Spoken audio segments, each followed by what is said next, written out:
Hello all, welcome back to the Spruce Gate Modeling. Today we'll be finishing up our YAK-3U diorama with the diorama base. So we're going to start by painting the now primed diorama base, Burnt Umber. This is going to cover everything. Of course you can go around some of the sticks, but make sure this is a thick, good covering, because this is going to be the base that you are going to build off of for all of your highlights and earth tones. Alright, with that done, we'll be starting with some highlights. So our first highlight is going to be English uniform. You'll remember this from Weathering the Plane. And give this a heavy highlight, especially in the area that with the churned up earth from the plane crash. There's going to be newly exposed earth there, and it's all going to be visible. So make sure you do a really good job overall with the highlights on that. Alright, so like I said, make sure it's pretty heavy. And I'm using a large brush for this. It just makes things easier. So now we'll be using Tan Earth for a pretty light highlight overall. This is just to build up a little bit of depth. And again, make sure you're doing a really good, clean job with the highlights on the plane crashed area, just because obviously that's going to be exposed. So now we're going to be moving on to a bit of the details with our old favorite, plate metal gray. This is going to go on all of the bits from the crash plane that we glued down 2 videos ago. And now we'll be using, once again, English uniform to paint some of the wood. Don't get all of it, because some of it, different species of trees, but get some of the ground fall, get some of the big trees, and now we're going to be using leather brown to paint some of the other trees. As I'm sure you can see, I already got one there, but you're also going to want to get some of the ground fall.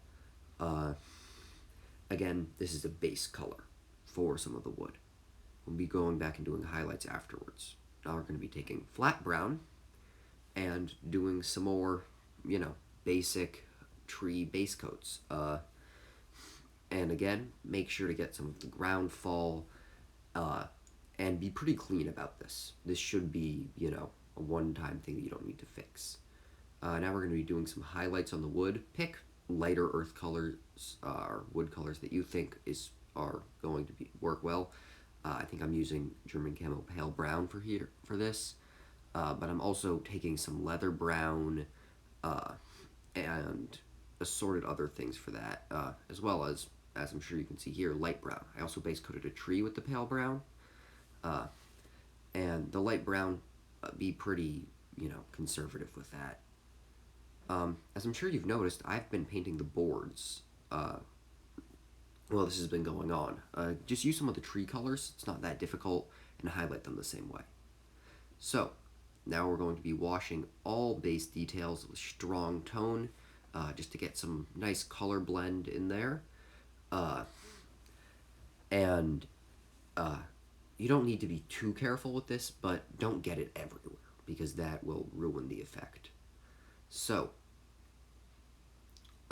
this isn't that thinned down, this wash. I'm heavy washing this. So, it's time to glue down our now finished plane.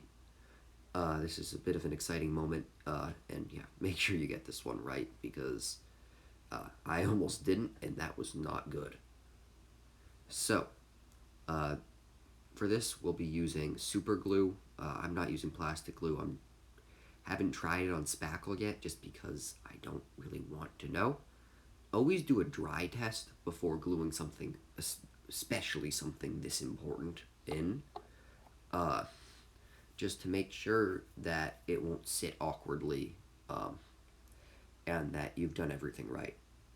I've been doing dry tests throughout this entire project, actually, just to make sure that the spread is realistic and that I have good earth effects with the spackle. So now we're going to be taking, after gluing that in, some Elmer's White School Glue. I'm sure you all remember this. and we're going to be thinning it down and putting it all over the bases. You can also just use whatever you want, like any type of PVA you want for this. Uh, I'm just using Elmer's because it's readily available. Uh, so put this in irregular blotches um, around the area that you're looking for. Don't put it in the crashed plane area, as the earth there has been churned up. I put it like 2-3 dots along the side areas, just to simulate grass building up there.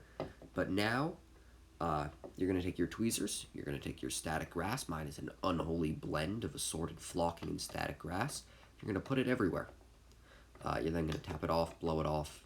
Now you're gonna paint PVA or super glue, depending on which one you prefer here, onto the branches of some trees. It's good to try PVA before super glue just because it dries clear, but if it isn't sticking, don't worry about it. Just use super glue and make sure that none of it's exposed. So, with all that glued on, we're going to be taking Gunship Green, and we're going to be doing a pretty heavy highlight on some of this clump foliage. I don't like the monotone clump foliage. I would really prefer it if manufacturers, varied the greens. That's also just me being lazy and not mixing colors of clump foliage together. So I'm just going to put some highlights on it. It's a really easy way to make it look a whole lot better. So make sure that this gets on all the clump foliage that you've glued in. And this won't deviate the color too much. And clump foliage surprisingly actually takes paint quite well. So now we're going to be painting on even more PVA. We're going to be taking some weird thin stick things that I have had lying around, and we are going to put them on. These are just really thin sticks, pieces of like ground covering. I think that uh, they're referred to as wikis in some area, in like the area I live, but that's probably not what they're called everywhere. They're bits of dried grass and like the ends of branches. And with that, you have finished your diorama. I'm actually really happy with how this turned out, given the fact that it was, I want to say like 70% just trying something new, experimenting.